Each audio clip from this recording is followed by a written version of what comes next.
Welcome back to another episode of the Hot Dog Stand. The Hot Dog Stand is open. I am your founder of the IROC Challenge Series. Chris Wally, also a driver of the 51 Spartan Transportation Camaro. Thank you for coming in and listening to another week. We've got a lot in store for this week and looking forward to it.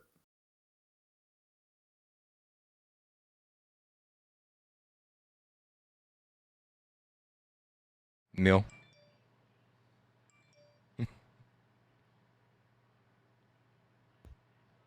All right, I'm Kyle Pendergraft, your executive producer of the Hot Dog Stand podcast, and next we've got Brian. Brian, driver of the number 3 Spartan Transportation Machine Camaro.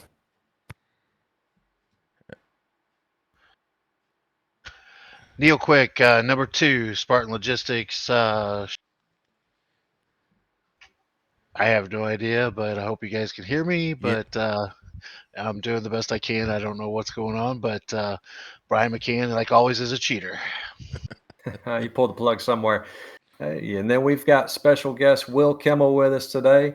Going to dive in. He's done a lot of racing, and we're here to hear all about it. I'm glad y'all can join us, and let's get this thing kicked off. All righty.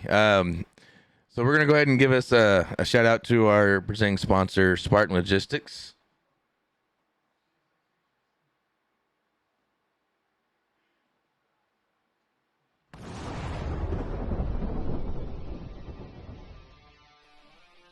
Spartan Transportation and Spartan Logistic Management is your one source for all your shipping needs. 53-foot dry van shipments, auto transport shipments, full-service in-house brokerage, drop-lot facilities, just-in-time deliveries to all auto manufacturers, facilities in St. Louis, Missouri, Kansas City, Missouri, and Indianapolis, Indiana. Spartan Logistics, LLC, proud sponsor of the IROC Series, Kyle Steffens, UMP Modified and Silver Crown driver, and Gordy Gundaker, World of Outlaws late model. Visit us at spartan-logistics.net or find us on Facebook. All right. Oh, go ahead, Chris. Go ahead. Yeah, Show's yours. Man, we're excited. I'll tell you what. Mention we've got Will Kimmel as our guest. How are you doing today, sir? I'm doing good. Very good. Finally, hey, man. Nice to sit down for a little bit. Absolutely, I imagine. We appreciate you being here. For our guests that don't know, I'm going to go through a few stats here to enlighten them a little bit of what you've been able to do across your career. Will's got, he's got 1 Truck Series start back in 2010, 6 Xfinity Series starts between 2011 and 2014, 2 Cup Series starts in 2015, but then we're looking at the ARCA Series, 130 starts, 2 poles, 18 top 5s, 43 top 10s in the span of 15 years. Sir, that's a lot of racing.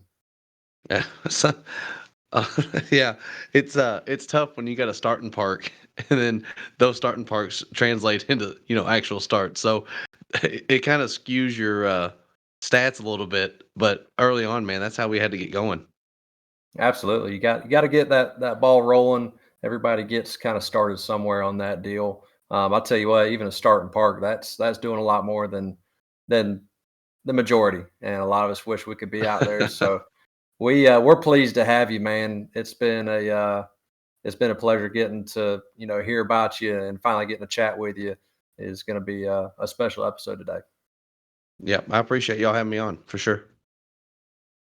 Yeah, Will, you come from a racing family that dad and uncle, and it's got a kind of a storied history and past. I know. Kind of looking at some of the stuff here, I was just kind of wanting to know what possible all the cars you've drove. What are the best cars that you've drove, or your most favorite car you've drove? Oh, my street stock, man. I love my street stock. That's the one that sits in the back of the shop, and not a whole lot of people get to mess with that one. So, it's a '67 Nova, Nova clip, Nova front and rear clip, leaf spring car that we run at Salem. That's kind of like my baby.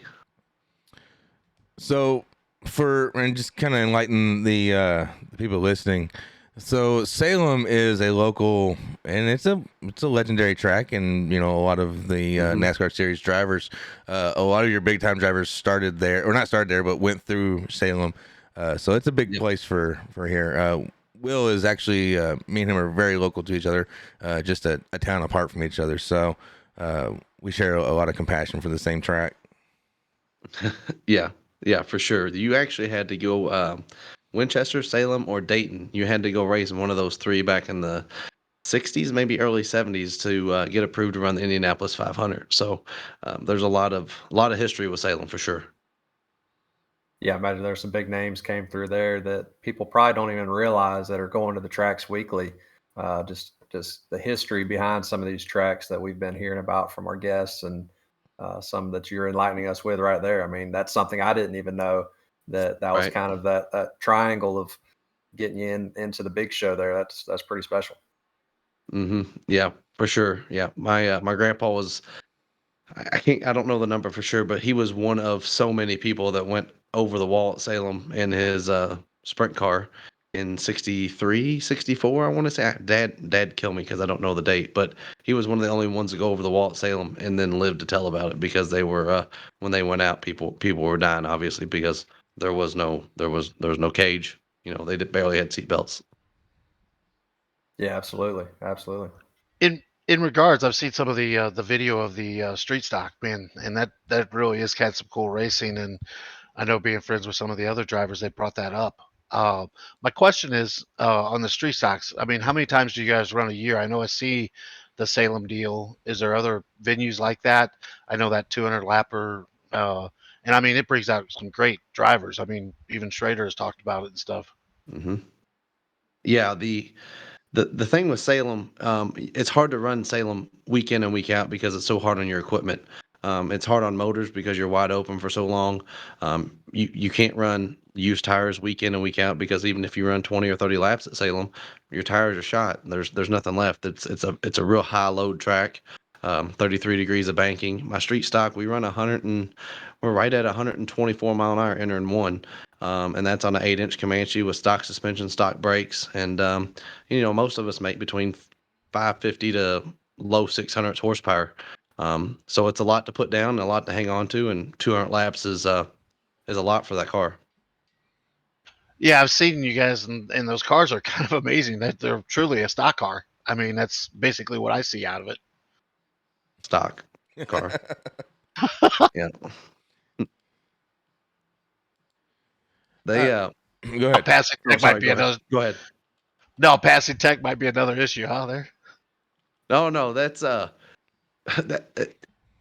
street stock. I'll elaborate real quick. The thing that makes the street stock so fun is we're not put in such a box like we are with the ARCA stuff. The ARCA cars, you can pretty much buy your speed for the most part. You can go buy a KBM car. You can go have Excel build you one, GMS, buy that, buy you a truck Elmore, get the latest updated spindles, drag links, all that kind of stuff. And you're going to go out and if you hold the gas down in a place like Kansas, you're going to be pretty fast.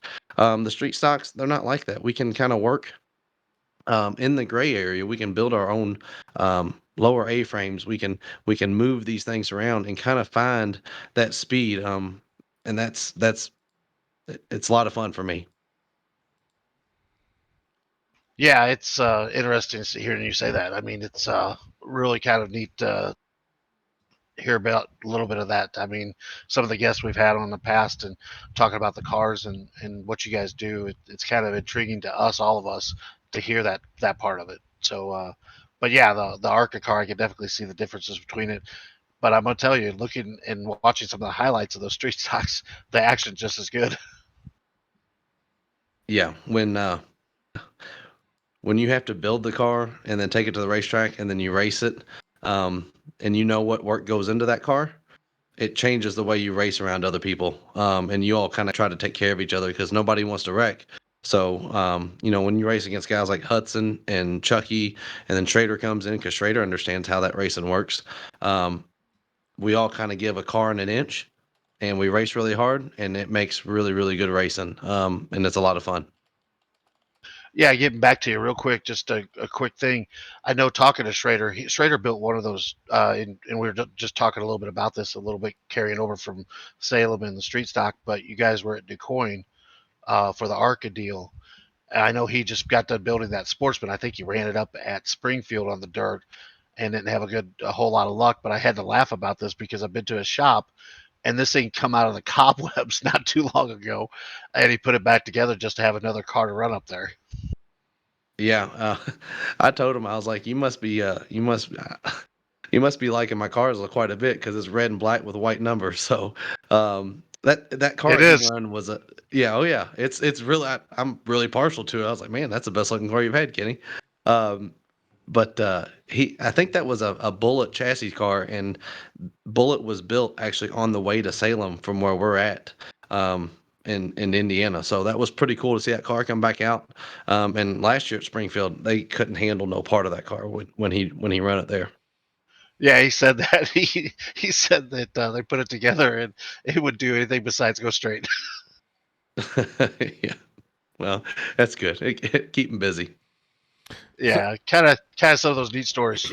So I have a question, and so we talk about Salem and how it's a local track to us, and the other local track to us is the Sportstrom. Do you? I mean, have you ever ran there? Have you ever thought about running there? Is it really just something that's just more lower class racing? That's just I started at Sportstrom. okay. That's where I started. I started racing mini cups, which was a half size car, at Sportstrom when I was 10. I raced those all the way up until I was 14. We weren't, I was right on the edge of when younger kids started getting in full size cars. I was about 2 or 3 years behind that, in front of it, however you want to look at it. So I went from a mini cup. you were in the Ronnie Basham era and all them then. I was coming out when Ronnie started. When Okay. Ronnie got his mini cup, that was about my last year. My last year was 03 in the mini cups. Okay. But we ran Legend Car at Sportstrom. I've never actually ran a big car at Sportstrom. I've tested one there, and we take our ARCA car over there, and Mike lets me run my dirt tires in to get my stagger and stuff to come in for my dirt tires, because that's just right down from the street from my shop. So there's a great working relationship there. Like, I have nothing against the Drome. Super clean, super nice. It's stood the test of time more so than Fairgrounds, Louisville, Charlestown, and it's always been there. It's always been there. Pop started racing there in 1949. Yeah, I mean it's a legacy, for small town track for sure.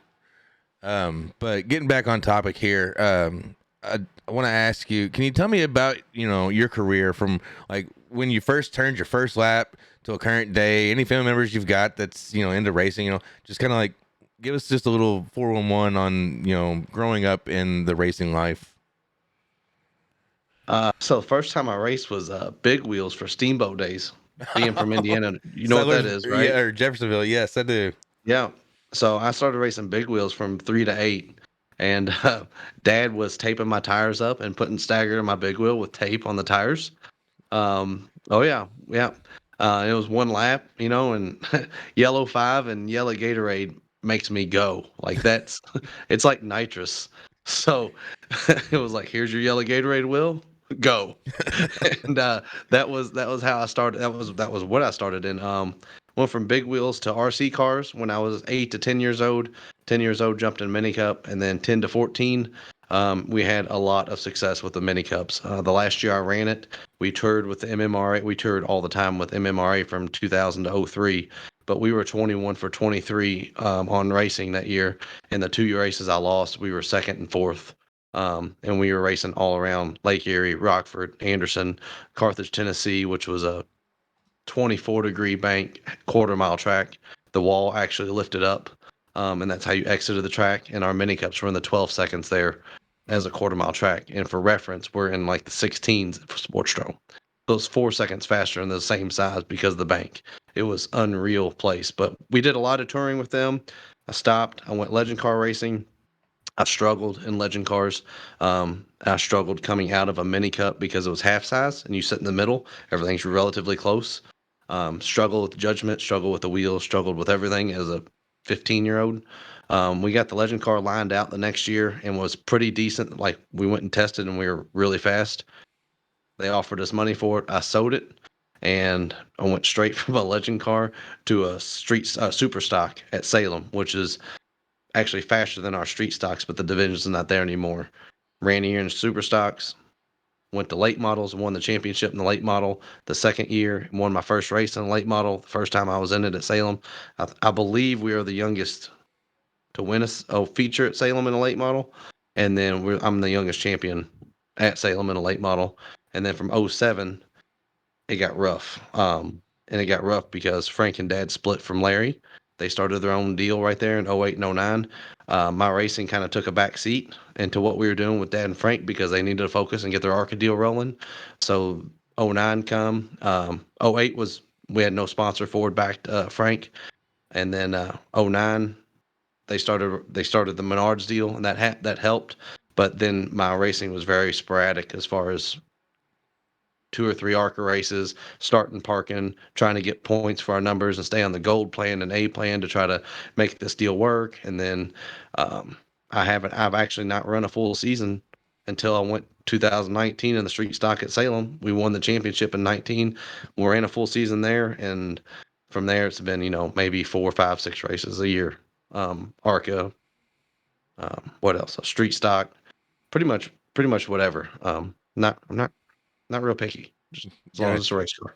So you have a back, and I won't say a backup driver, but you have a driver that actually runs majority of your races for you, and then you just kind of fill in different races here and there. Like I know Salem's one of them you're gonna be doing, and I'm sure there's a couple more.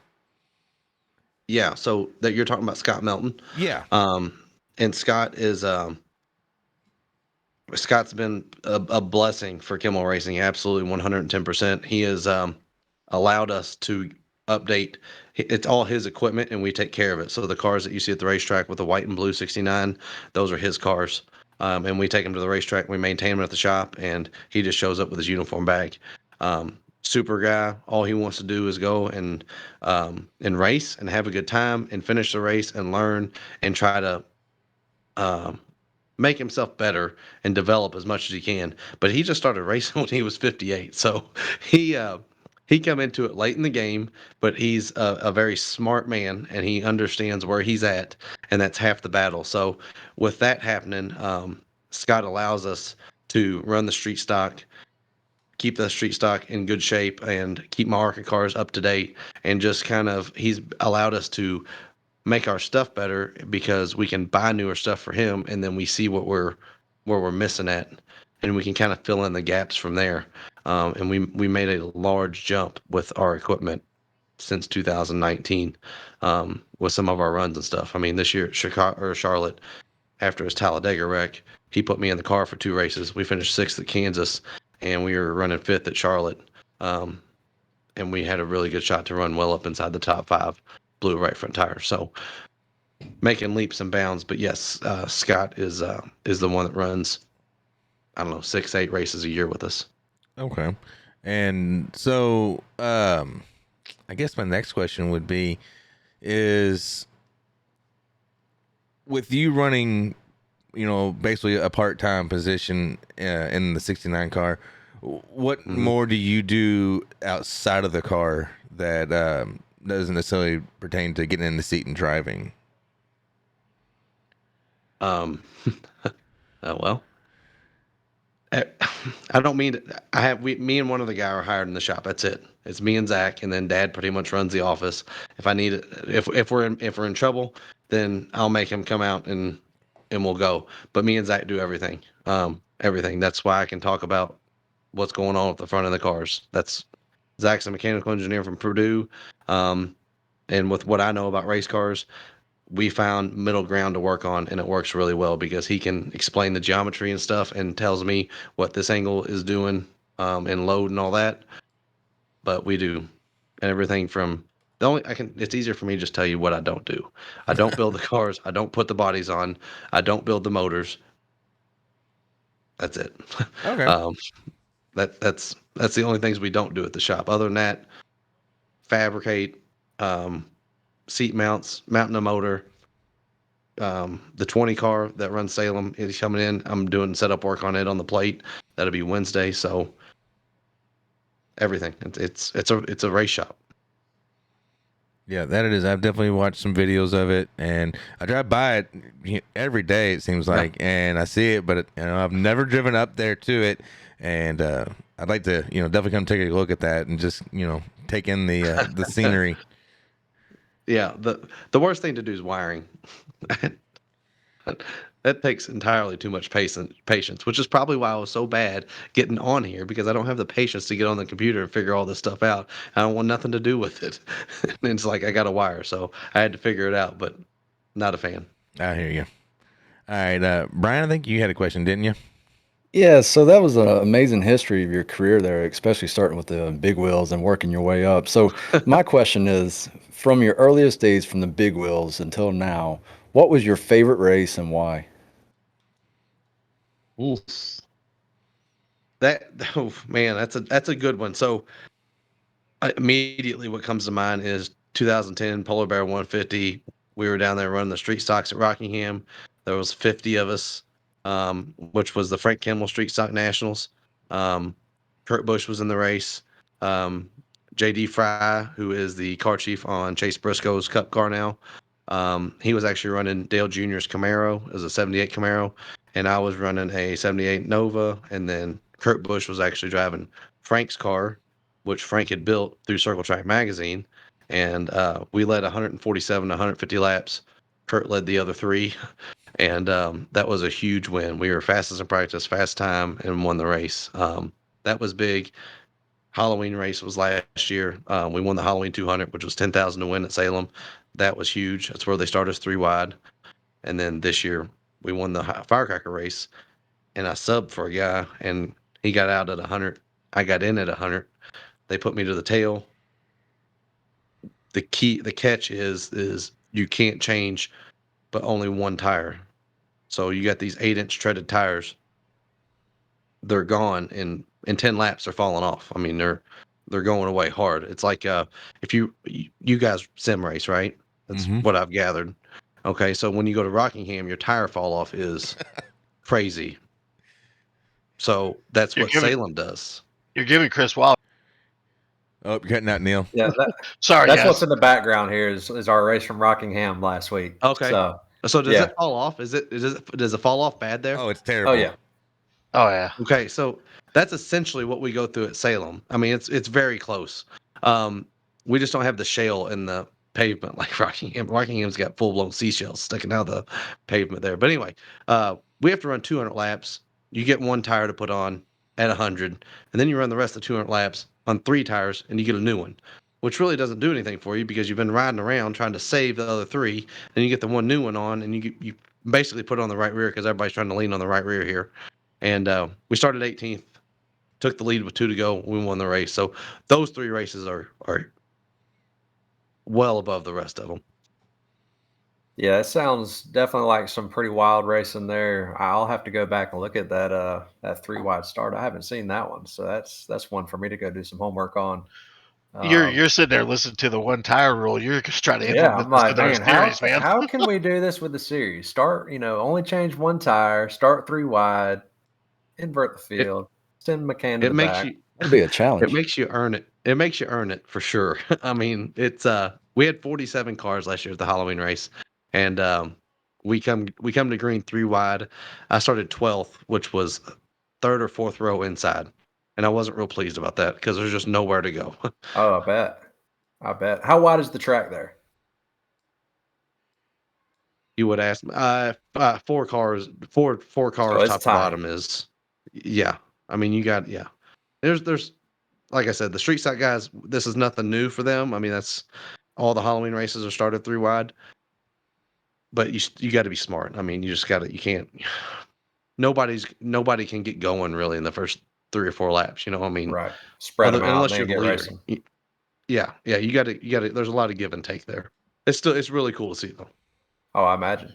So through all that, you mentioned some big races there. Um, you know, who was your favorite driver to race against through all of this? Favorite driver to race against? I don't know. Nobody's ever asked me that. I don't know. I it's funny. We talk about Schrader and we talk about, honestly, probably like people like Schrader and Frank. And it's not because I wanted to beat them, but I always wanted to be around them to see how they work through the race. Um, they were always they were always so good at the end because they didn't hurt their equipment all the way through the race. They didn't even show, you didn't even know Frank was in half the races that he won until the end. If you go back, I mean, he just takes care of his equipment all the way to the end. And it's absolutely part of it. And Schrader's the same way. So when you go back and you watch stuff like that as a driver, you want to see what they're doing and you want to be around people like that so you can kind of mimic that, figure out how to do it. I wasn't very good at it, but it's cool to race. It's really cool to racing against those guys and learn from them. Oh, I bet. Two legends there. Yeah, I have a couple real quick here. Kind of to expand on Chris's deal, but I'm gonna go the opposite way. Who's the arch enemy for Will Kimmel to race against? Oh man. Um, Or is there a list? no, there's not a list. It's pretty easy, honestly. Um, my dad won 4 championships at Louisville, and they're 4 NASCAR late model championships. Okay, him and this guy named Keith Gardner went at it. Christina's sitting next to me. She's laughing right now because we were in the stands for this. I mean, this was intense. Throwing beer on Dad in the uh, victory lane. It got heated to the fact that Dad had undercover police sitting around us in the stands because I was only 8 or 9 at this point. But Gardner and Dad went at it at Louisville. Absolutely went at it. Um, and they didn't destroy each other. It was just if he got to Dad, he was going to move him up and root underneath of him, and it was always returned. They just hard nose. And Keith ended up winning the championship after Dad left and went to crew chief for Frank. So he ended up with 5 championships at Louisville. Well, fast forward to 2006. Guess who's running Salem? Keith Gardner. Guess who doesn't like Keith Gardner? Me. Now it's different. It's different when you race with somebody versus now. I have a lot of respect for Keith. Him and his brother Kevin are excellent, excellent at what they do. But me and Keith got into it at Salem probably 3, 4 times, and that was the biggest rivalry I had, and it was a lot for me to work through because I'm 16, 17 years old, racing a super late, which is even different than what you consider a super late now. I'm running, we pretty much had ARCA motors in our super late models at that time. They were not a spec motor. They were a full blown built motor, and we were running those at Salem.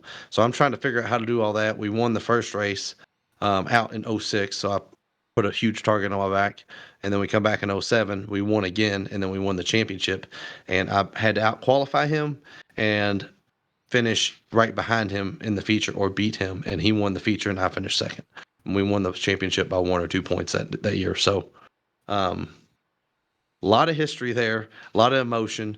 But somebody had one of his hoods, and I have his hood of his late model hanging in our shop with Owen Racing on it, and it's from one of his cars. So it's just it's one of those things that they were as intense as we are racing, and we were going to butt heads no matter what. We were going to always end up being around each other on the racetrack. It was just one of those things, but wouldn't change anything for the world. And Keith is an excellent race car driver, and Kevin was just as good as a mechanic, if not better, in the pits taking care of his stuff. So that would be it. Yeah, it's kind of interesting to hear you talk about that. So many of us racers usually have that rivalry, that on track rivalry, and as you talk to people, it starts out as a rivalry or a grudge between each other. So when you see one or the other pull into the pit, you know you're already in that situation. And the part that gets me is so many guys you talk to, they end up becoming friends down the road. It's that phone call, invited to the barbecue. It's like, hey man, this is a guy that 2, 3 years ago we were fighting in the stands and families were going at it. But one last question. I know coming from the family that you have and all the guys you've raced against, is there a particular driver or even in your family that you really looked up to as a hero or somebody outside the family as a driver that you admired, respected on the track, off the track, kind of as a hero? My I absolutely 110% my grandpa. You know, Pop raced through the era of racing that made us get to where we were now. I mean, in a roundabout way. Obviously, he didn't race through the 80s and 90s. Dad and Frank were racing, but I highly enjoyed. You know, there's some old footage of him racing at fairgrounds, but all the memorabilia and all the stuff we have from Pop. I said Papal because I'm actually my sister is in Papal's house, and that's where we're doing this at. But all the stuff we have from Pop is so cool to have. Um, you guys still got me? My screen just froze. Yeah, we Oh, got we're you. good. Yeah, we got Okay. you. All right. So all the stuff we have from Pop is super cool. The number, the paint scheme, everything I run today is all from when he raced. And you know, he raced for a living and he raised 7 kids doing it that way. So that's obviously my hero. And then, you know, I'd be lying if I said, you know, watching Dad and Frank and stuff growing up, that didn't play a big factor into it.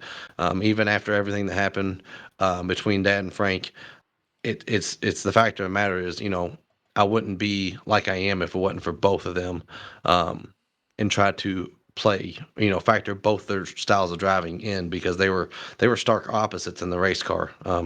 Dad would kill you in 40 laps, and Frank would be like eighth still. You know, start 10th, he'd be eighth, and he just kind of because he was always in that uh, pace mode from the ARCA deal and running these long races. But in the long races, you know, Frank was super hard to beat. So always trying to incorporate both aspects of their driving into mine.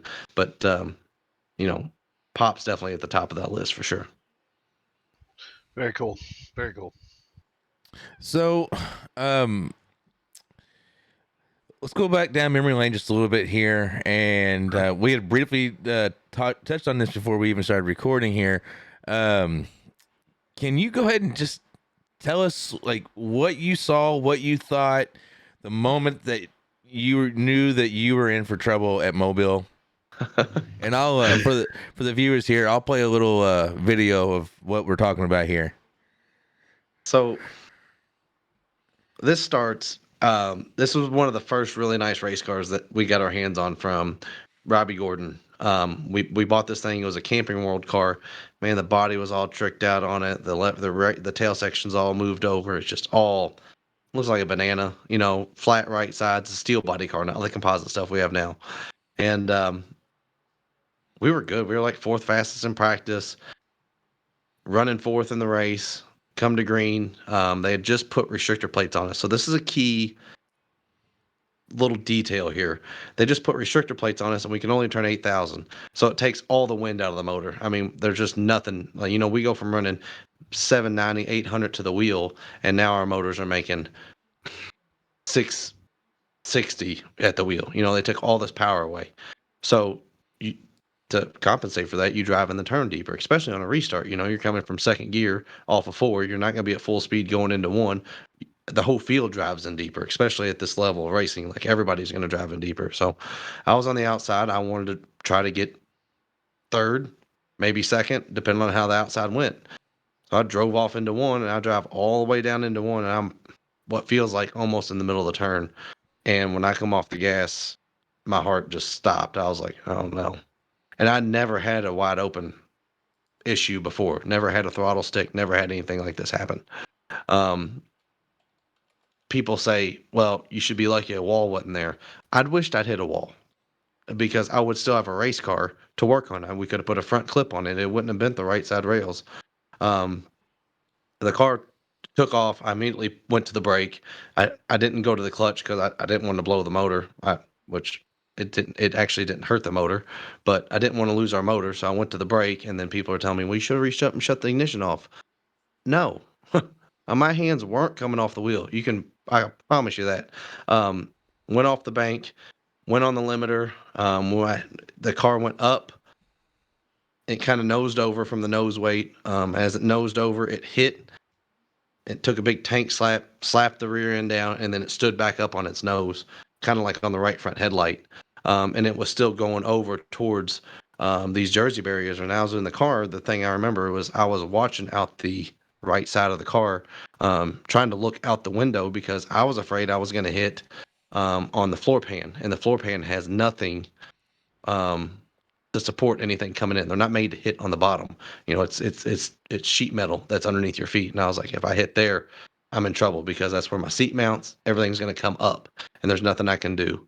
But luckily, it went over, and it actually hit on the right side halo, and that there's a jersey barrier that kind of stuck out, and it hit on that halo, and it hit the top of the halo and the top of the cage. It moved it in about 2.5 foot. I could reach over and easily set my right hand on the side of the cage. It hit that, spun, and as it spun across the grass, and the nose of it caught underneath the pickup truck. I sat there because usually when you have these wrecks, a lot of things happen in the car and you don't know what's broke because adrenaline, you just don't know. I was like real easy because I'm not good with blood, needles, anything medical. I'm not good with that. The last thing I want to do is have my big 250-pound ass passed out in the car with my helmet and everything on, and then they can't get me out. Like I just didn't want to do that. So I'm real easy, like trying to move my toes, and I'm making sure my hands work, and I'm like, okay, I'm good. And then I got out, and the car is just killed. I mean, it pulled welds on the left rear off, and we never hit the left rear. The way it bananaed the car around the Jersey barrier. But a testament to LaJoy seats. I think you just had Randy on here not too long ago. We're actually getting ready to have him in next week or two, hopefully. Okay, well, yeah, okay, perfect. His seats, man, second to none. I put that seat. Well, the seat was mounted, and when you have a big hit like that, you always just kind of take the bolts out, take the nuts off, and see if the bolts and stuff have come out by hand. Because if they do, that means nothing moved, and that thing come right out. And that's actually the seat that I just ran at DeCoin. So wow. that thing, yeah, you get them recertified every 2 years. They get recertified, so they get updates. But yeah, that's the Mobil story, and that car. That was absolute terror trying to get that thing in the trailer. Now, and what? Go ahead. Sorry. It's in June. That's the one that's in Junior's graveyard. Okay. Well, we were actually going to ask you about that and where that thing sits because it had been said that it sits there, but I didn't know what the truth was. But my question really pertaining to this is about how far off is the Jersey barriers, and then how far from the Jersey barriers is the truck that you slid up underneath? The truck and the Jersey barriers weren't. Go ahead. I was gonna say the truck is a spectator's truck, not a truck for racing. Yeah, that guy wasn't. He wasn't nearly as like. I was happy because I didn't tear his truck up, and I didn't know how any insurance would work. But I was like, I hit your trailer hitch, no big deal. He wasn't real cool about it. Like he was just kind of. He was like, well, whatever, all right. I was like, okay, well, you got a race car stuck underneath your truck. That's kind of a cool thing, I guess. It didn't tear anything up, didn't hurt anything, but I don't know. The Jersey barriers were easily a couple 100 foot. Easily. I mean, I went off the track wide open, fourth gear. We probably had a 486 ring opinion in it, something like that. So, it puts you somewhere in the 130-mile-an-hour range. Factor in some brakes. But if there's a picture of Grant and whoever was leading, I can't remember, going through the turn, and they're on the bottom of the track, and you can see me going off the top of the track, front tires clearly locked up and just hanging on. So I would say well over 100-mile-an-hour is what I exited at and went off the banks. That's crazy. So the guy wasn't cool about it at all then. So whose idea was it to put it in the Junior's graveyard? I don't. Christine, do you remember how that came about? Junior's graveyard? No, I don't remember. It may have been one of mine because I wanted it out of the shop. I got tired of moving it, and somebody had said you need to call him and see, and I was like, he's not gonna want. Why? But it had he wanted something with a cool wreck type of deal, and if there was a cool wreck, I mean, I guess of the good things, that was it. But I got a hold of him. I took it down to Junior Motorsports and dropped it off, and that's where it sits today, just like it was. And it's just kind of neat. I mean, there's nothing I was gonna do. I was gonna take and junk it, scrap price. So it ended up being for the better. So everything worked good. To be honest, I don't remember where that idea come from, but it worked out well. Marshall Junkyard would have loved that. Yeah, somebody would have kept it for sure. For sure. Yeah. So I think we're going to be wrapping up the Q&A section here. Anybody else got any questions before we move on? I've got one more for you right here. Just kind of let us know what you got going on now. We've heard all about the past. What do you have going on right now and coming up the rest of this year on into next? I got kids. I got kids going on right now. I got 3 kids that when I get a chance to sleep, I sleep. No, but we got a lot. We just got back from Kansas last night. We're supposed to race on Saturday. We didn't race Saturday. We raced Sunday. Got rained out. All that. So right now we're going to Salem here, and it's 2 weeks from this weekend. We race Salem with ARCA car, and then we do a lot of stuff with the 602 series that's at Salem right now, which is all the old steel body ARCA cars, and they run a 602 crate motor on the street stock tires. There's a spring rule in place. All this just keep it really cheap. We're renting three of those cars out for the Halloween weekend, which is coming up at Salem, which is October 2nd or 3rd or something like that, or no, mid-October. I can't remember the date that the street stock it's 11,000 to win this year, but we're going to try to run that in the street stock. We'll run Salem in the ARCA car, and then we got the 602 stuff. That's about what I got left for this year. Then we'll go to Daytona test in January, race Daytona in February with Scott, Talladega with Scott, and then he'll do the intermediates. And then I'll probably go back to Dirts and Salem for next year, and then fill in some stuff with the street stock, schedule permitting. And then my oldest son is running quarter midget, and his junior champ just come in that we got from Prowler. It just come in today, so that's going to be going on this winter. Try to get that thing together. But you'll really be doing some racing once he gets going. I'm gonna be broke for life. Like it's done. Like I might as well get used to White Castles, McDonald's, Wendy's, all that. I just can't tell my wife that. That road life. Yeah, you kind of answered one of the questions I had was the next generation of Kimmel coming up there.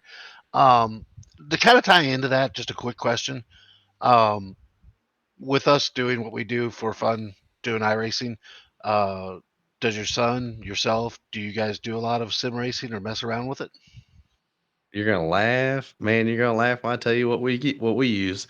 I have ARCA Sim Racing, and I have a simulator with that on it.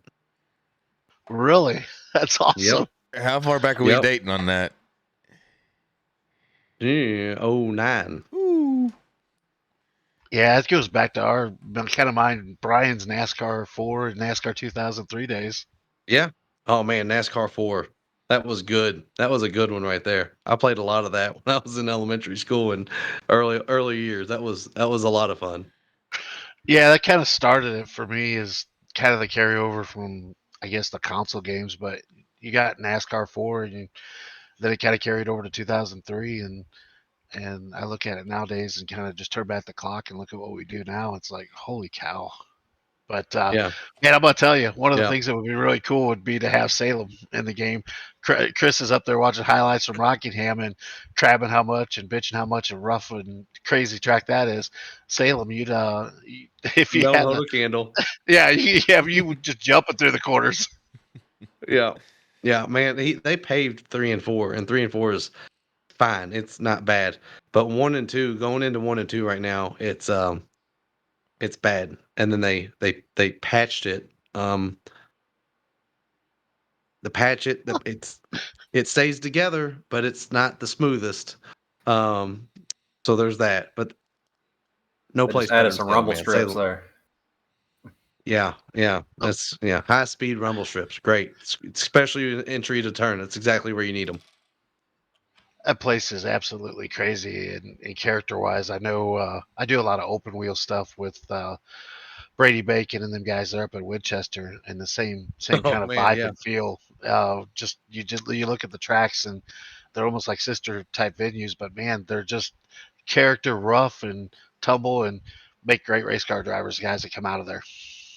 Man, Winchester is that's the one place I want to go with my street stock.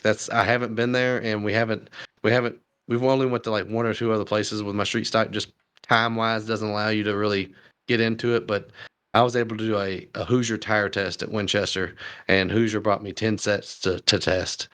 And we started hitting the rev limiter at 8,800, so we just went ahead and turned the rev limiter up to 9,200. And one of the sets of tires, pole was like low 15s in the ARCA car at that time. No, I can't remember. But anyway, we ran like 10 laps straight on this set of soft tires that Hoosier brought. And that was probably the most fun I'd had in an ARCA car, was how hard you could run the car, how stuck it was. And then to get to do it at a place like Winchester was awesome. Neat place, neat stories to go with it. But man, appreciate all the answers to questions tonight, man. It's been cool to see this and get to talk to you.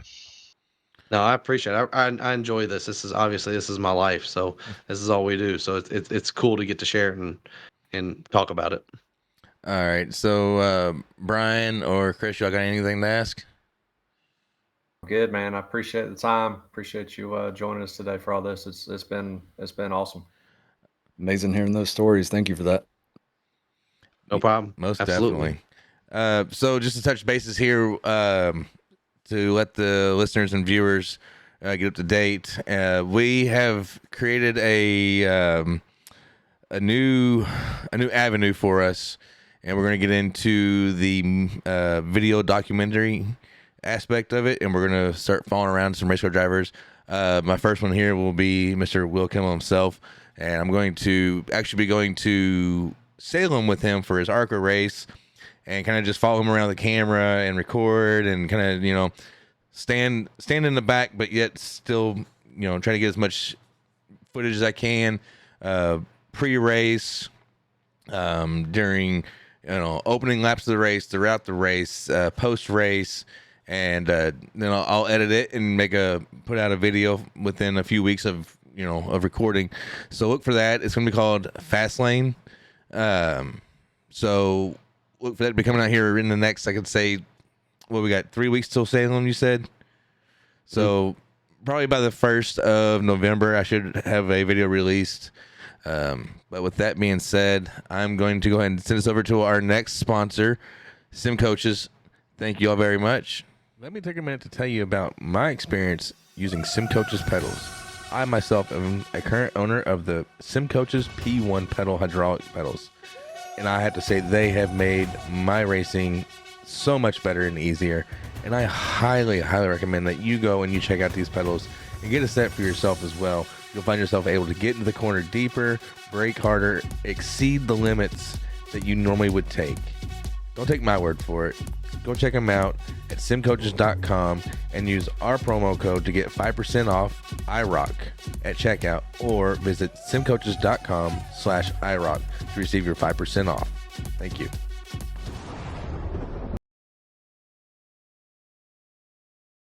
Alrighty, we are back, and guys, if you got them, it's gonna get them flags out. We're gonna go green flag, black flag. Who's ready? Let's go. Brian, you got yours? Neil, you got yours?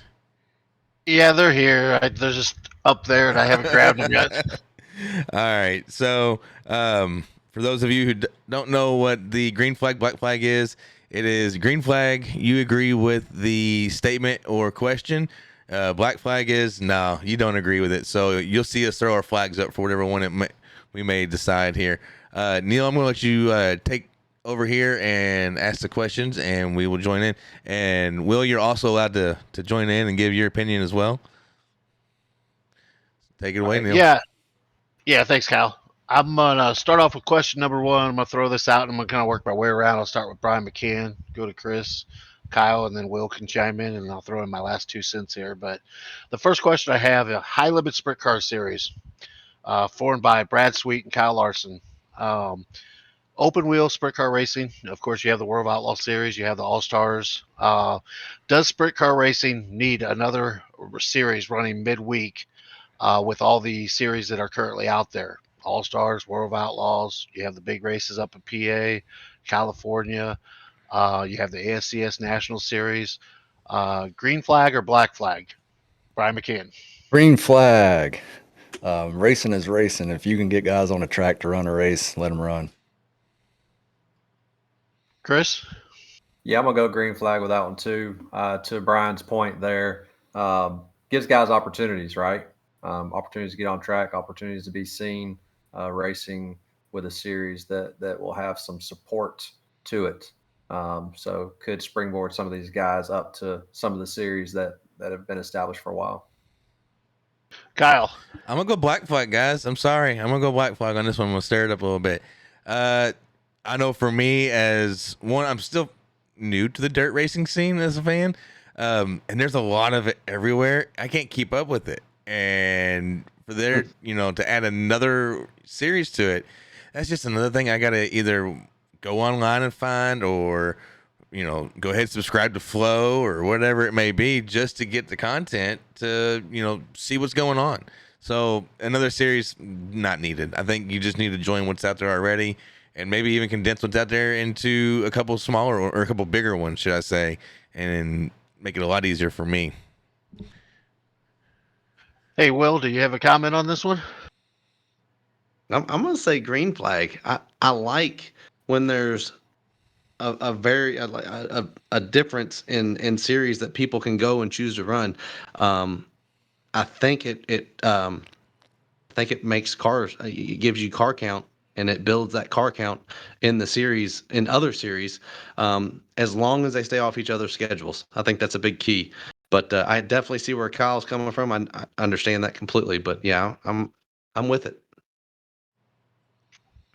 My own opinion on this, I'm torn both ways, guys. I'm going to go green and black flag, and I'm going to tell you why. After hearing your guys' opinion, and I know this has popped up a lot in my office and in discussions and so on, I think there's a green flag for the racer.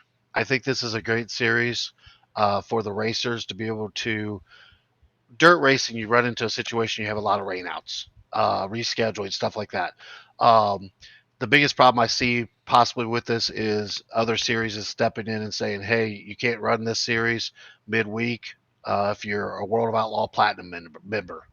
That could be a possibility. But as for a racer, I could see this as generated income. Speaking of Will here, he'd probably tell you he'd race every day if he could. Uh, but keeping up with the cars and maintaining it might be the downfall of that for the racer side. As a fan side, I definitely hear Kyle's black flag. I mean, how do you keep up social media, flow racing, all the different events that are coming out there, and more so than ever, the events just keep piling on top of each other on any given weekend. Whether it's World of Outlaw Sprint Cars, late models, modifieds, it all adds up. ARCA, you're trying to keep up with all these different facets of racing.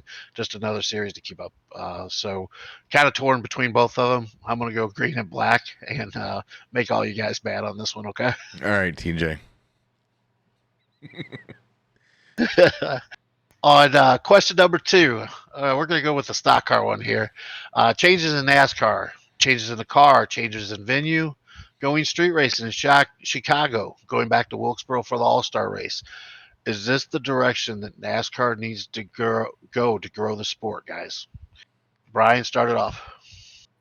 Green flag. I like change. I can speak to that part. I like going to new tracks. I like to see him. I like to race at Chicago. I really like to see him go back to Wilkesboro, like you said. I don't have a good answer for, is that the direction NASCAR needs to go? Not really sure there. Yeah, I kind of agree with you a little bit there, and I think the talk out there is definitely NASCAR being open-minded to a lot of different guys. So I'm gonna throw it to Chris this time.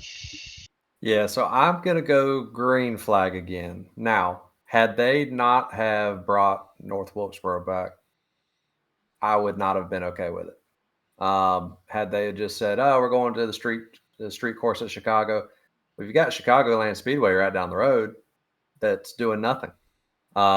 So I understand going into the new venues, trying to get more people interested. Growing up, my father, we're down here in the South, so we've got dirt track racing going on down here. I feel like that in our area, dirt track is kind of king in this area with Brunswick Motor Speedway and Waycross, and we see the old tracks here locally, and that's what I think people want to see more of, those short tracks. I don't know how many people are really excited about going to the street course. I do think that it's going to get more eyes on them. We see the LA Coliseum. that was, you can look at it and say it had to have been a success, right? They're going back. So you're getting more eyes in some of these bigger venues, but to see Wilkesboro come back, to see that, that quick, they've turned around and already have a cup date. It kind of sky's the limit, right? You hear about Nashville Fairgrounds possibly being something coming back. So gonna go green flag to the changes, hoping for more of the same. Bring a little history back to it. Yeah, good point there, man. Definitely like to see some of those old places like Rock and Nashville Fairgrounds get a shot too. Kyle, what do you think? Green flag all the way. Green flag. I think the change is perfect. I think NASCAR has gotten into a slump here lately with their, well, as we've seen the old car. I mean, it was, if you were, one of the big three, then you had it. So the change in the car is perfect. I wasn't a fan of the car when it first was introduced, but after watching it run and seeing how it, it's made racing so much better, and it's leveled the playing field. I think the change is perfect. When it comes to changing, venues now, like Chris said, you got Chicagoland up in Joliet, just down the road. Why do we need to go to a street course there? I get the uniqueness of it. It's something totally different for NASCAR, and it kind of gets the downtown area involved, I guess you'd say. But that's not what NASCAR was formed on, was racing downtown or, on a road like that. So I'm kind of on the fence on that one, but I'll still go green flag because the North Wilkesboro thing just really got me going. I was so excited to hear that. I vaguely remember any races at North Wilkesboro, and I'm in my 30s, so I didn't really become a NASCAR fan until the late 90s, but I knew what NASCAR was. I had watched some on TV before then, so to actually be able to now see a race and remember it, it's going to be awesome. I'm very excited for that. So I'm going green flag. Very cool. Good points there. And Will, what are you thinking about the new stuff that's going on with NASCAR, new cars, new venues? I started struggling with our cars when and these things trickle down through the series because the ARCA cars aren't going to be allowed to outrun the Cup cars. They don't like that, and there's been instances where we have tested Michigan, and the ARCA car was running 212, 215 mile an hour going into one, and we show back up to the races and say, hey, put this 150 restrictor or tapered spacer underneath that carburetor so you all don't go so fast. That happened because the COT at that time wouldn't run as fast as our steel body cars with our big motors in them. So I have an issue with the car. It's not with the car itself. It's the fact that I just don't know why NASCAR keeps taking our motors away and putting us in these boxes where we're running, and we're so dependent on air at places like Atlanta, where you're seeing drafting, Kansas. There's hardly no off throttle time. We're still sealed up on the ground, and we're just playing aero games at this point. Get the cars off the ground, put them on a tire that fires off super hard, and get 2 to 3 seconds of fall off in there, and put the motors back in it that made 1,000, 1,100 at the crank like they did in 2014, and turn them back up. It's the elite series. They're meant to run. Don't turn them down. My street car shouldn't make more horsepower than my ARCA car, and it's really close. So that to me is an issue. Track wise, I have no issue. I wasn't a fan of the Coliseum going there, but it was awesome racing. That was cool. It played out because it's short track stuff. We need more short tracks. There's no doubt in that. I mean, that's what every one of us here and just said. It's awesome to see a Wilkesboro back in the deal because they're going to race hard. They're going to rub on each other, and they're probably going to wreck and tear stuff up. We don't want to see that necessarily, but the hard-nosed racing is what all of us want to see. So those tracks lend more to that. The road course thing, as a driver, I love road courses. They keep you busy, keep you on your toes, and it's a lot of fun in the seat. But they can be hard to watch because you get spread out, and it just becomes you racing the track, and that's kind of hard to watch from a spectator standpoint. That's kind of where I stand on that. Sorry, didn't mean to go that long, but No, you you're said good. car, and I was like, "Oh, No. buddy, I got something for you here." Yes, go for it. No, We want to no, hear it. it's interesting to hear that. I mean, and again, with friends and guys like Kenny Schrader and some of the drivers that we talked to, it's interesting to hear you say what you said in regards to the car and more horsepower. In fact, I believe Harvick went out and made the comment to turn the horsepower back up to 900 horsepower on these things. Plus, let the drivers drive the cars. I agree with you. I'm going to go green flag on the racing venues. Black flag still on the car.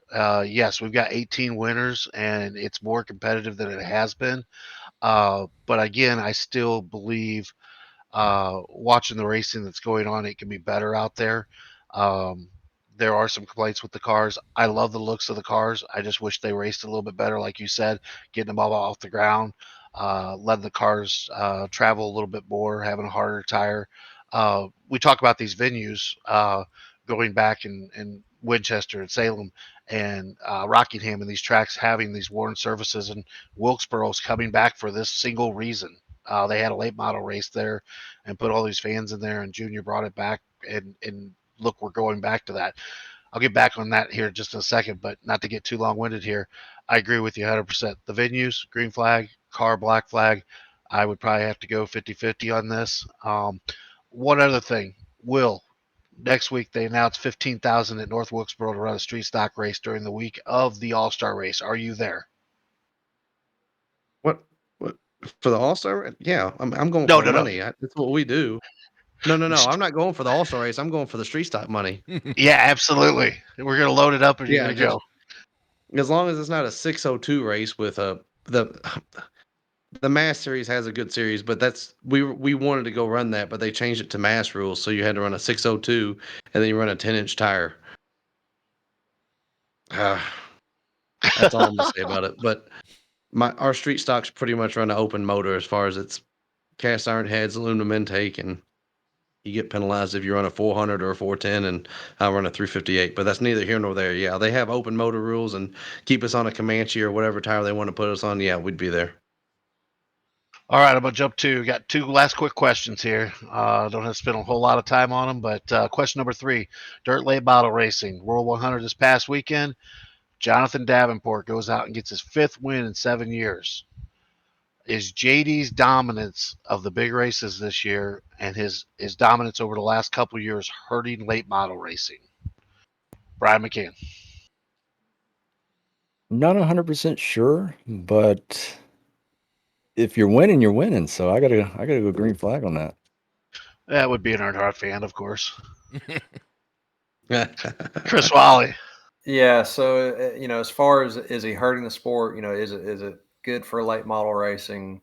I'm gonna go black flag, mainly because as a spectator, you want to see the competition rise up. Now, it's their job to get the job done, but nobody wants to see the same guy win all the time. You start creating winners penalties and all these other things because you get the same winners. McCann over here knows what I'm talking about. That's why he He's throws the green smiling flag ear at to me. ear. Look at him. If your last name is not McCann or Smith in our series, you're struggling to get a win. So, I think when one person dominates in racing, in sports, I mean, hell, how many people hate Alabama because of what they've done in college football? Nobody hated Alabama in 2009. Who cared? But, you get guys that are taking over something. We just like to see change. We just talked about change. We want to see somebody else rise up. All right, Kyle, hit us. I'm gonna go black flag as well. I agree with Chris 100% there. He took the words right out of my mouth for the most part. But yeah, like he said though, it is the other competitor's responsibility to step up their game and get out there and kick his ass now, not physically, but on the track. And so I think it's not gonna really hurt anything as far as driver count or spectator count, but at the same time, it's like, do I want to go out there and get my ass kicked by this guy every week? Or do I want to go out there and prove myself and kick his ass this time? So it's all in how you look at it. So I'm going black flag. Interesting you say that. I just one of those comments, and why I put this question out there, was talking to another racer the other day, UP modified driver, and the Nick Hoffman dominance. He basically said that he was going somewhere else because he knows he can't beat Hoffman. He's got to run second to him wherever he's at. So same thing that I think a lot of the late model guys are starting to think. And in regards to JD's tweet this morning, that if all the cars went the same speed and drove the same way, they would be boring to watch. So I guess he was kind of making his reference to NASCAR in this case. So, but I'm gonna throw this out to Will. What do you think on this, Will? To be the best, you got to beat the best, and there's no better time to run a dirt lane model if a guy's winning this much. And you can, I mean, these guys go through. So green flag, sorry, No, make you're sure I good. say that right. But we saw, I mean, Bloomquist was dominant early 2000s. I mean, Scott Bloomquist won everything. And then, you had some, the other guy that drives, I don't keep up my dirt late model stuff like I should, but Jimmy Owens. Jimmy Owens went through a big win streak, and he won a bunch of stuff. And then Bloomquist faded out. So you kind of see this over time. So I don't think it's hurting the car count. But as a dirt late model guy, and, Gibbs was hard to beat in ARCA, last year when Ty Gibbs was running. But did it ever deter me from going to the racetrack? No, I just wanted to beat him with what I had, to say that I did it. So no, as a racer, no, go ahead and keep winning. If I can get my stuff together, then I want to give you a run for your money and beat you when you're at your best. Awesome, very good. Last question, guys. With the announcement of the All-Star race going back to Wilkesboro, Jimmy Johnson is back in play. If Jimmy would come out of retirement and coming back to the All-Star race for North Wilkesboro, is it a green flag or a black flag for the sport? If he does, I guess I gotta go green. You think him coming out of retirement, leaving IndyCar, running the All-Star race, hasn't run a couple years, coming to Wilkesboro just to race the Wilkesboro race, green flag? Yeah. Okay, just throwing it out there. I've got my thoughts in my head already the way this whole panel's going, so I kind of thought you might be a little bit different on that one. Chris Wally. I'm going green flag on this one. Here's why. Money, money, money. How much merchandise is he going to sell?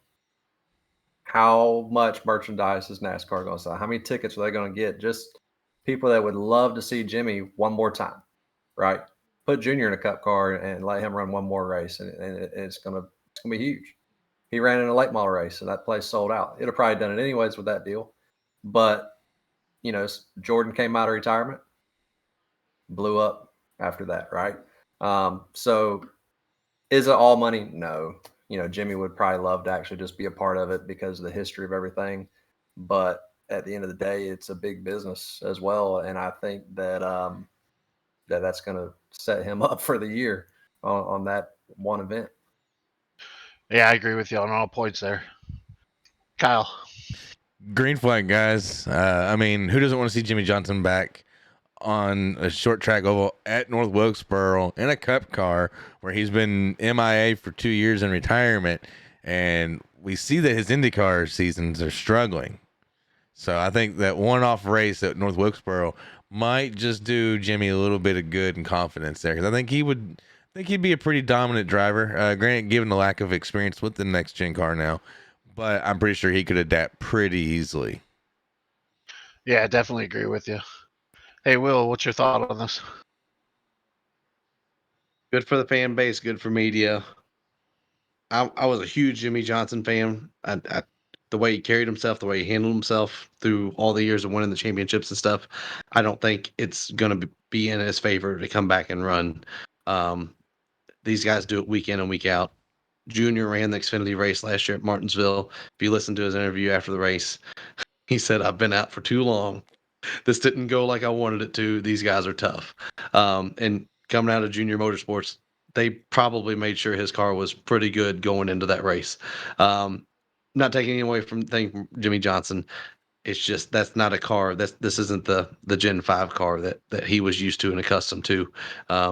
This is the next gen car. So different tire, different suspension, no sidewall, wider tire, all that kind of stuff. He's going to have his hands full. Is it impossible? No, but it's going to be, that's a tall order for him. Yeah, I agree with you. Performance-wise, I think that Jimmy will have a tough deal, but I got to give it a green flag. I think the sport does need to have Jimmy Johnson out there. I think in most cases, Jimmy is probably one of the most underrated drivers ever. With his accomplishments and what he has done, I know that the series changed and the way the points happen and the chases and stuff like that. But again, for what he came into the series and started doing, and Will, I mean, to win a race at this level and to do it what he did at the era that he did against competition, you got to give him some credit. Yeah, I mean, I mean, I haven't won ARCA race. We've been really close, and I've taken myself out of some races we should have won. But I know exactly what you're talking about, and he was winning pivotal races. He's winning races when the championship's on the line. Like this race makes your season. When you're in the chase like that, when those guys step up to the plate on the biggest stage there is in my eyes, which is the Cup Series. I mean, that's just the amount of pressure that's on them and everything that goes into that, and the car to go the distance. And when they show up to Homestead, those are the fastest four guys. And Jimmy to do that. So did he win all of his championships in the chase, or was any of them straight up points? Does anybody know that stat off? Then I'm not too sure. I know all But the trophies are the regardless, new ones, so regardless, he won probably 4 or 5 of them in the chase, and that's huge.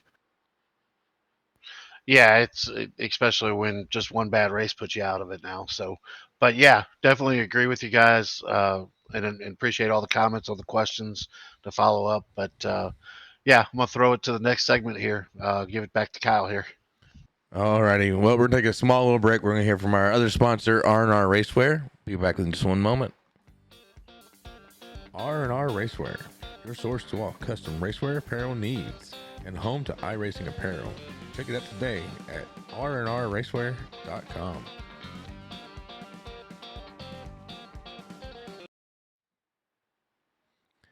Alrighty, and we're back.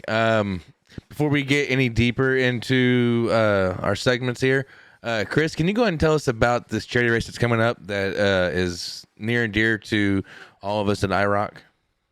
yeah, absolutely.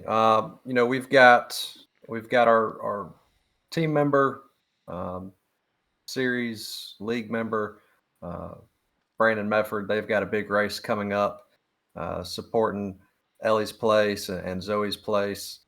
Pretty much a charity race coming up to help a bunch of kids that are in need of support. Different life struggles throughout. That race is coming up, I believe, this Friday. Yeah, this Friday, racing at Michigan. We've got drivers signing up, $15 for a driver. Obviously, it being charity, they're able to give more if they would like. But I know every single one of us in this room right here are signed up, ready to rock and roll.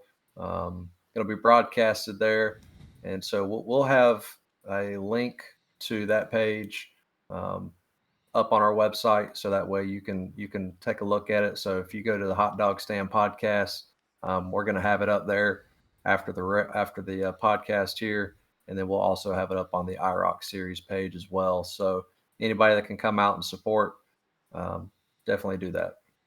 Yes, most definitely. And so, like Chris said, it'll be in the show notes as well on YouTube and all your podcast platforms as well. So be sure to check those out as well. We'll have a link to it completely.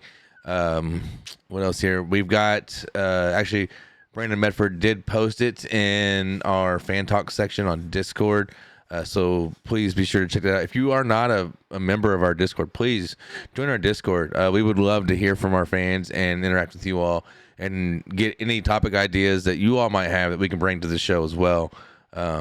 We'd greatly love to have you all a part of our community. So a link for that will also be in the show notes description. So be sure to get in there and join in on that. And so next we're going to go ahead and we're going to move on to our newest segment. Well, it's not really a new segment, but it's a new name for our segment. It's called Flagstand News. And it's just going to be a little rundown of some racing news, over the weekend or throughout the week. And Neil, I'm going to let you take over this area here. Yeah, thanks, Kyle. I'm gonna run through just quick tidbits for the weekend, some results, and just keeping everybody kind of halfway updated. I know the stock car guys were all over at Kansas this weekend. The series kind of started off. Our truck series kind of started it off. John Hunter Nemechek just flat dominated. Put it to him. I know that was an elimination race. Hocevar and Crafton are out of the playoffs. Have been eliminated for the playoffs, so they moved to the next one now. The Xfinity race, Gregson lucked in to close out stage 2 there. There was a battle with him and Algar and Gibbs, and he ended up closing out stage 2, and the race ended up getting rain shortened, so he comes away with the Xfinity win for the weekend. In ARCA news, Corey Heim, Venturati Motorsports, ended up capping off a win over top of Nick Sanchez and Sammy Smith. Pretty good race there. And then going to the Cup side, Bubba Wallace sneaks a win over his car owner there, Denny Hamlin. And jumping back to the dirt side a little bit here, I know big weekend, World of Outlaws out there at the Gold Cup, out at Chico. Shark Racing goes 1-2. Jacob Allen captures his biggest win of his career, holding off his teammate Logan Schuchart. So pretty big win for them guys as they start to finish out the West Coast swing out there. And then jumping over to, before I jump to late models, let's go back over to sprint cars. We got PA going jumping coast over to the East Coast from the West Coast. The Tuscarora 50 at Port Royal. Pretty big event up there, $60,000 payday. Anthony Magri tangles with Brian Brown in the heat race. Almost wads it up big time. They end up putting it back together. He ends up going through the B main to battle his way to the A. Come from dead last in the A main and pull out to a 4-second lead and collect 60 grand up there in the Tusky 50. Pretty big, impressive win for Macri. That is his first Tuscarora 50 at Port Royal.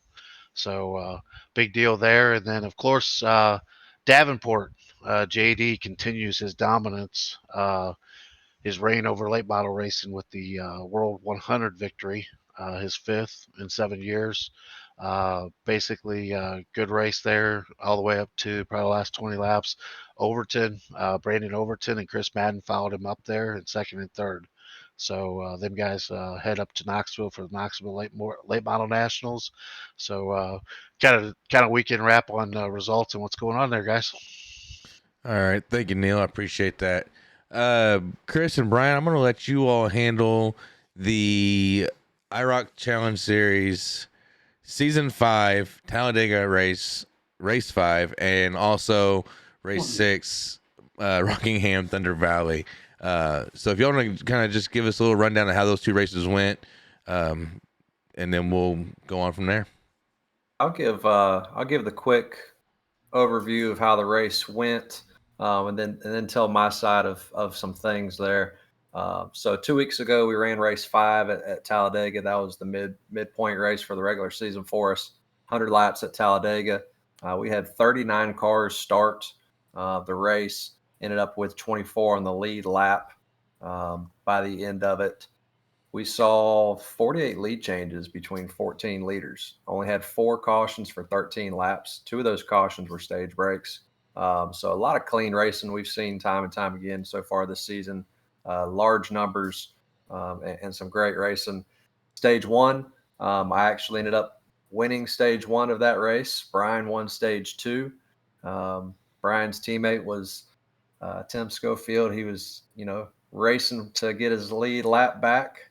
And ended up losing it there in 1 and 2, and came down, hit Kyle. Kyle hit me. We're all in the front of the pack. Had a nice big wreck right there in stage 2. So that kind of messed me up a little bit for my race, and Kyle as well. And then I know coming to the checkers, Brian got caught up in the last lap big one. Neil squeaked through. Had a very impressive in-car camera there, but it would be Kevin McCann, Brian's brother, coming out on the victory with that one, having led only 3 laps the entire race. Yeah, a lot of talent was lost on the last lap in the tri-oval. I got to interrupt here. Time out. All right. I got a question to ask you guys. I mean, we're talking about Super Speedway, Talladega, iRacing, and just kind of a little bit thing that happened today.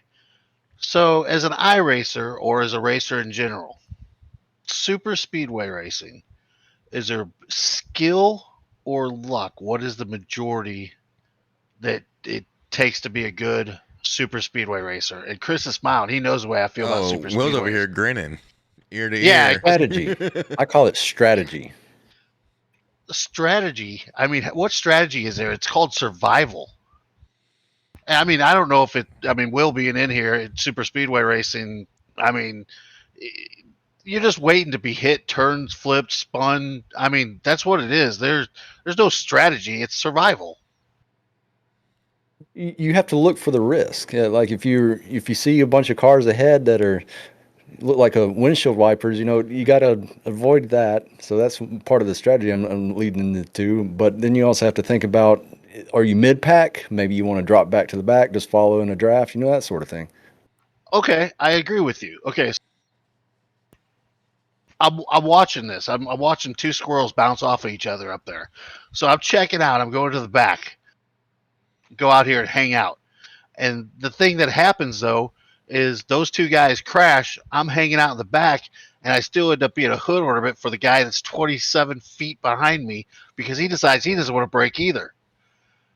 It's a hell of a strategy. That's because he's related to you, and he don't have a break. That is true. Majority of the time, it is. And Will, that would be his brother Cook Quick. He's got a really heavy right foot. Actually, That's the way to do it. Hit if you don't hit them the first time by, come back around the second time and go ahead and take care of them there. Oh, he will. It's Days of Thunder style, baby. Super Speedway racing is like 100% a chess game. I really enjoy Daytona and Talladega as a driver. It's really tricky in the ARCA series because you've got guys out there that they may have been running a quarter mile, and now they're out there running 180 mile an hour with you, and you're 3 inches off, and they don't understand the air and how the air works and what the air does to the car.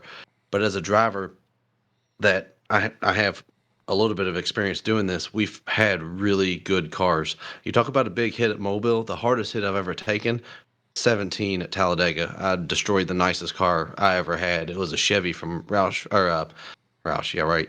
RCR that was Ty Dillon's backup. We come from 35th to 5th in about 5 laps with no right front shock on it and literally bouncing through the tri-oval with this thing, and drove her right down the middle. And it's just watching and getting that run calculated the lap before, dragging off the lap before to get the run on the backside or wherever you might need to get it, and kind of manipulating the run and the people around you to make openings or get the run and time it up to where you can split the middle. And that's kind of the stuff that a lot of people don't understand that goes on, and it looks like we're all just out there holding the gas down, and that's not the case. And if you it's way more equipment oriented to where if you have a fast car, people have to help you because you can drag them around the track faster. And we've been in that. I've been on both sides of that. This year at Daytona, I fell off the back of Raja Caruth and Sanchez at the beginning of the race. We took off. I pushed them through 1 and 2. I clicked her into 4th, and when we went to 4th, they drove away from me because their aero package was so much better than mine. So I had to hide my car all race long and work my way up to 11th before we ended up getting hit on the backstretch and knocking us out. But super speedway racing, that's racing a whole different way. It's not like that really doesn't. None of that really relays over to any of the other racing we do all year. Sorry, another long tangent, but No, you're that's good. why I was laughing because there's totally 2 different sides of it. Luck Well, involved, yes, absolutely. I started it because the fact of it is I feel like that in iRacing a lot, like real racing, when it comes to restrictor plate racing, you don't normally have 15 guys that can go for the win. You have a full field of guys that think they can win. And I mean, a week leading up to that, it's kind of like I got a chance to win, so we're gonna do whatever we can, including my brother, which likes to turn his brake pedal off most of the time. He's just aiming for the I, hole. this is bad. Funny story. My right foot got really hot at Talladega, like super hot, and I was struggling. I don't know why it never gets hot in places like this, but I took my foot off and actually was holding the pedal down with my left foot and had my right foot crossed over top or underneath and trying to get, because I'm taller, I was trying to get my feet up under the pedal. So there's a lot of times that I have to stretch in the cars, places like that, and I have to put my feet like between the pedals and kind of raise my legs up and stuff like that. So turning the brake pedal off, I can't do that. I can't turn my brake pedal off. But if something would have happened when I was left foot on the gas, that probably it definitely been an ARCA brake situation that we have on Facebook. I don't know if y'all know about that, but that's Oh yeah. what happened. Yeah, we Yeah. got ARCA brake all over the place. Yeah. Yeah, So I've got a I've had that happen. theory. I've got a theory that, and it's come true so far in both of our either short track or Rockingham, which is a tough track just to drive. The more you have to use your brake, the less racing you actually get. You start finding out who can turn laps or not. 100%. That's true across the board. I struggle on iRacing because I can't feel the car. You have to do it visually, so that's where I struggle, and I usually overdrive it terribly. So I'll just wear it out pretty quick. But that goes back to our whole situation with what's wrong with today's Cup cars, and on the big stage of stock car racing, ARCA, Truck, Xfinity, Cup, we have no power. So you take the brake pedal out of the car. If we're running wide open around Kansas, whoever's got the best stuff is going to win. It really isn't. I mean, yes, it takes driver skill. I'm not saying this, and I'm just saying this as a whole. That's where I have the issue with today's racing. Absolutely. Definitely. So going to last week's race 6 for us. We talked about it. It's at Rockingham. We're scheduled for 150 laps. Had a little green-white checker, so ran 152. We saw 14 lead changes among 6 leaders. We did have 10 cautions in this race for 39 laps. So going back to that brake pedal, The we ARCA saw a braking. little bit more. That ARCA braking, we saw a little bit more of the cautions going on. We started with 27 drivers, ended with only 15 on the lead lap there. It was our Dash for Cash, our first Dash for Cash race, and it came down to a showdown between our very own Brian McCann right here and Aaron Smith. Those two were definitely the class of the field for the night. If anybody is watching the replay back here a little bit during our podcast, that was the race from last week. Aaron led 54 laps, Brian led 40 laps, and the interval was 0.188 coming to the checkers. So it was definitely a very fun race if you could keep it clean, but an interesting race as it played out. Definitely. I got a question. Yeah. I got a question real quick on your all's iRacing deal. Is that fixed setups? Fixed Or are you all setups. setting the cars up? Okay, so what adjustments can you make during the stops? So we can change the tires, of course, and go left, right, all Uh-huh. 4. The fuel, change how much you want to put in there. You are able to change the brake bias throughout the race as well. And I believe during race, that's about it. I know Yep. you can mess with the steering ratio prior, but outside of that, and the offset. So no air pressure. No air No air pressure. pressure. We're all no on the tire, same no. stuff, just about. Yeah. No, we're I imprisoned. gotcha. That's IROC. Oh, that's why it's IROC series then, That's right? why it's the Yeah. IROC series. I gotcha. All right. Yep, my vision was to bring that style, that idea, concept back into the sim world, and it's been a lot of fun with these guys so far. It's a shame you can't get a Trans Am, huh? Oh man, I tell you what, I've been asking for it. I'll get on Twitter and send something out to Junior all the time. About 2 years ago, I was begging for it. Well, this man here has a connection with Junior. He might be able to put the little bird in his ear there. We need it. We need it. So Just tell him to go talk to Ray Everham. He's got a couple of these right here sitting around.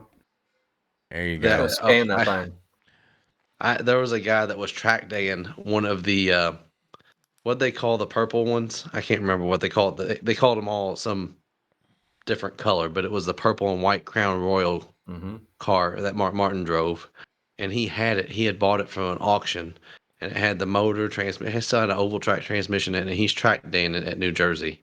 And I was like, oh, man. All right, I'm not gonna say anything, but I would set that thing in my garage and talk about it. I'm not gonna take it to the racetrack. Right. Paid way too much for it, I'm sure. No, yeah, I'm sure he did. Absolutely. All right. Well, I think that's going to wrap that up for talking about the last two races. And we want to apologize to everyone for last week with the holiday and everyone's schedule. We just couldn't get around to making an episode. So we decided just to kind of put it all into one episode a week later. But with that being said, Neil and Chris and Will, if you want to, go ahead and get your notepads out. Brian's going to give us some tips here in just a minute after this ad. So take your notes, boys. Back in just 1 second. Are you looking for the next sim rig upgrade? Or maybe your man cave needs a little more style? Or is your wife wanting to redecorate your home? Well, we here at Supreme 3D Printing have you covered. We create and print tons of different and useful items that is sure to fit everyone's style and budget. Check us out on Etsy at etsy.com/shop/Supreme 3D Printing. If you don't see what you're needing, then feel free to contact us for your needed item. Alrighty, and we are back for McCann's Pit Road Tips. McCann, what you got for us today, man? So a little bit different this time. I actually typed it all out instead of me just on here blabbering, so I'm going to read off my screen here. In the world of computer gaming, your computer runs the simulation and the monitor displays the results to your eyes. There is a delay between the simulation and what your eye sees. Your eyes are seeing something that has happened in the past. After your mind compensates for this, you become in sync with the simulation. If you've played the same game for a while, then changed your hardware or went to a friend's house and played the same game on their hardware, you may have noticed the game seemed a little off. One thing that can cause this is your mind is having to relearn those delays. How does this affect iRacing? Frames per second, stuttering, and juddering are three things to pay attention to. Number of frames per second only helps so much as iRacing isn't as fast-paced as some other high-motion games. Stuttering and juddering seem to affect me the most in iRacing. This is where G-Sync and FreeSync, if you have AMD graphics, will help tremendously. Stuttering is when a frame appears for too long and is usually caused by low frame rates. Your computer is able to keep up and your monitor is left with the last frame. Juddering is inconsistent frames. For example, Windows decides to update mid-race. These small interruptions can break your mind sync with the simulation. In iRacing, you can be slower or maybe even potentially cause a wreck, which is a good excuse if you ever need one after running into nil quick. Your computer generates these frames at variable speeds. Your monitor by default is operating at a static pace. That's the problem. Vertical sync is an older technology that attempted to fix this, but not commonly used by gamers because it causes additional issues and overall isn't a ideal in competitive gaming. G-Sync and FreeSync take a different approach to solving this problem. Moral of the story, if your hardware doesn't support G-Sync or FreeSync, lower your graphics to a minimum. This will allow your computer to generate as many frames per second as possible to reduce the probability of stutter. If you're in the market for new hardware, spend a little extra to get the equipment that supports it. If your hardware already supports it, enable it. More importantly, make sure it's working. Many modern monitors, especially gaming monitors, will have a feature you can enable through the monitor menu options where the monitor will show its frequency on screen. I myself have experienced times when the settings were enabled on a computer, but the monitor was not responding correctly. This monitor option allows you to confirm it is working, as well as being able to see the frequency on the monitor change as the computer changes frame rates. Also, if you're not aware, NVIDIA enabled what they call NVIDIA Reflex low latency mode on iRacing in February 2022.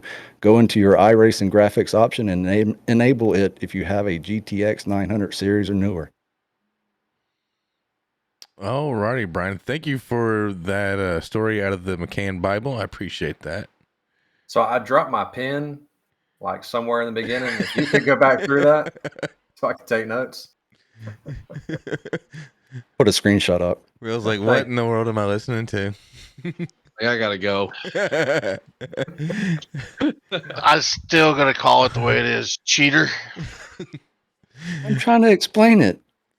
No, actually, Brian is what he's explaining is 100% true.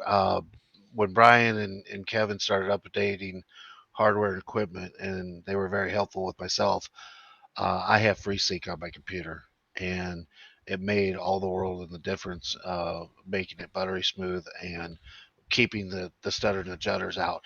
And from what he's saying, identically to myself. I mean, I was having races and would get 35, 40 minutes in and be diving down the corner at Nashville Super Speedway, and I would get a stutter, and I couldn't figure out what was going on.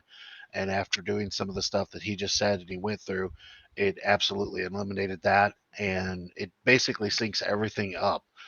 Your refresh rates on your monitors, the support with your video card being NVIDIA. Uh, Read up on all this because it does make 100% the truth and makes a big difference. Definitely, definitely. And definitely ignore those notes I'm adding zeros on there, guys. Alrighty. Chris, you got anything you want to put towards that? Nope. All right, so we're gonna move on to the last bit here, and that's gonna be our NASCAR playoff picks. And Will, we're gonna let you pick for our other host, Brian Rick, who I said earlier was not here. And I'm gonna tell you what. So we had Bobby Hamilton on last episode, and he picked for Chris, and I'll be damned if he didn't win for Chris. So maybe you can win one for Brian. When you sent me the results and you said I had won, I was like, I'll take it, but I don't know what the hell you're talking about. Yeah, so Bobby won for you. So Will can pick for me if he'd like. I'll pick for Brian. So we're gonna let, 2 for 2. if Will wants to, he can pick for Brian. If not, we might just put names in a hat. So, but we're gonna go down the list of who goes first, because we are gonna go in order who won. So, Chris, you get first picks on who you want for Bristol. Remember, it is a cutoff race. I am going to go with somebody who is hungry and pissed off, and that would be Kevin Harvick.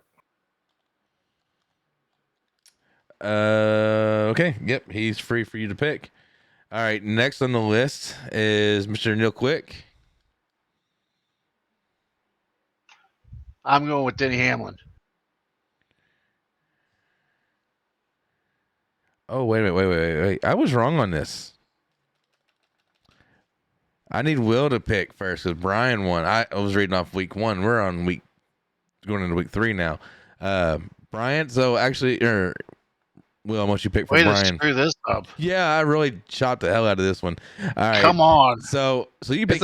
My pick's not gonna screw theirs up. It's good. You're good. Okay, so I'm gonna give you the 2 names that they've already picked that can't be used, and the first one's gonna be Hamlin, and the other one's gonna be LaJoy. Okay, yeah. I mean, going to Bristol, I got to go with Logano. That's a good one. Yeah, I mean, he's going to move you. You're going to get hit. So, count on if he's in the hunt, you got to go with him. All right, good pick. Next pick is going to be Mr. Neil Quick. I can't pick Hamlin.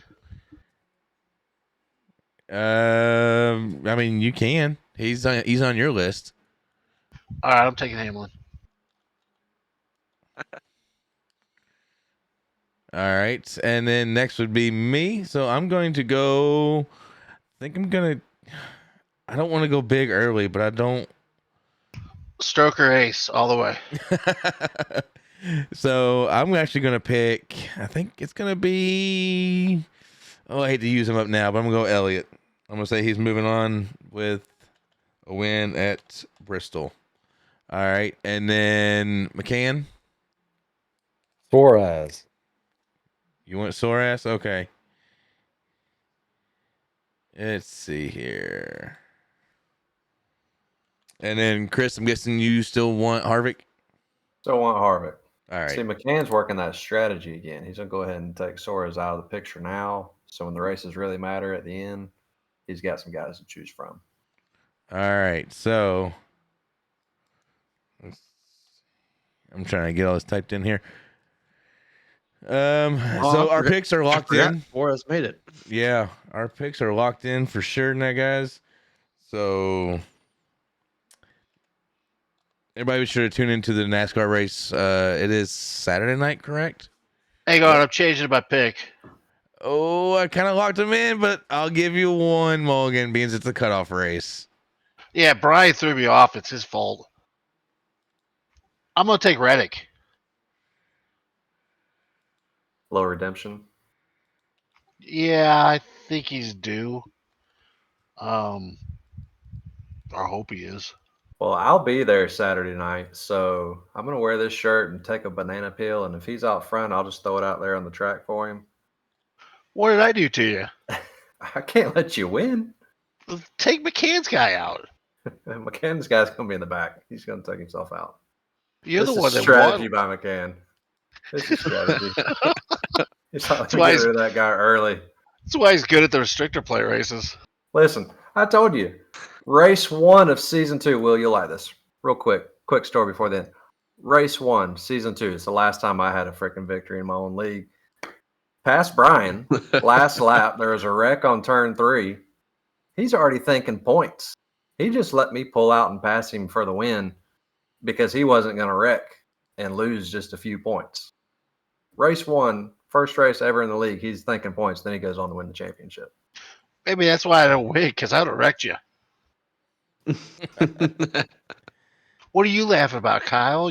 That last week, there's still videos out there on the internet of what you did. I don't know what you're talking about. I do. So, all right, guys. I think that is going to do it for us for the night, though. I want to give a big shout out to Will for coming on and blessing us with his time. We did run a little over, but that's all right. I hope he's okay with that. It's been wonderful talking to you, Will. I've really enjoyed it. I look forward to actually hanging out with you at Salem and even Friday night, kind of just doing a little pre-thing with you there at the shop and getting a look around. And we're going to do a time-lapse video of loading the trailer up and whatnot. So I think it's going to be really cool. I can't wait for that. Guys, do y'all have any other thoughts? I just want to say thank you. I thought it was kind of cool, some of the stuff we got to learn from Will and the racing and the family and stuff like that. So really awesome to kind of have the opportunity to do the podcast and get to talk to the drivers that you kind of are fans of here. Yeah, absolutely. All of us here on this podcast, we're all spread out. We all know each other from our league. Florida, North Carolina, Indiana, Missouri. We're spread out all over. We appreciate you taking the time, especially on your busy week. Like you said, if it's not racing, you got the kids. And so I understand the kids part of it. So, yeah, thank you very much for your time. No problem, guys. I had a good time. I really appreciate it. Thank you. Brian, you got anything you need to say? Just everybody else is staying here. Thank you for your time. All righty. Absolutely. Appreciate it, guys. No problem. And with that being said, we are the Hot Dog Stand. Thank you all for listening and watching. Be sure to check us out on all social medias. You got Facebook, you got YouTube. What else we got, guys? We're on Apple Podcasts, Google Podcasts. We are now on iHeartRadio as well, and we will be also on I forgot what else is there. Spotify. Anchor. Yeah. Well, Anchor is the host that distributes it out, but yes. So with that, we are out of here, guys. I thank each and every one of y'all for listening. Y'all have a good and wonderful week. We will see you all next week.